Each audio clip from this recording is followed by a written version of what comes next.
Așa cum spun și eu mereu, manifestarea nu este magie, ci este un efort conștient, consistent și consecvent, efort mental de a ne urmări gândurile, de a ne dirija, de a ne controla gândurile în direcția pe care ne-o dorim cu adevărat. Și aceasta confirmă și acest comentariu care spune: am experimentat, a funcționat, dar trebuie perseverență, concentrare, un optimism ușor exagerat se poate. Îți mulțumesc foarte mult pentru acest comentariu, așa este.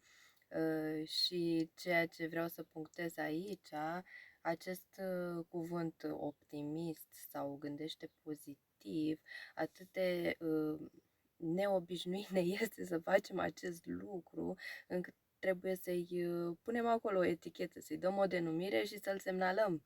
Acum gândesc optimist, în loc faptul că ne gândim să ne fie bine și gândim în direcția în care să ne fie bine să fie normalitate pentru noi. Nu e normal, nu e obișnuit acest lucru, este a fi optimist sau a gândi pozitiv. Ia gândiți-vă voi puțin. Și faceți această gândire. Eu spun că e nevoie să gândim favorabil, să dăm întotdeauna o conotație favorabilă circumstanțelor noastre și gândurilor noastre, să avem o perspectivă favorabilă din care să gândim și prin antrenament să facem acest lucru atât de obișnuit pentru noi, încât pur și simplu să nu mai spunem în niciun fel, să-i spunem doar că gândim.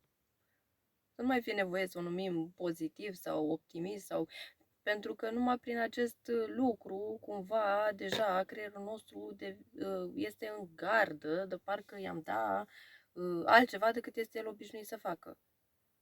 Ați înțeles ce vreau să zic? Lăsați-mi, vă rog, un comentariu.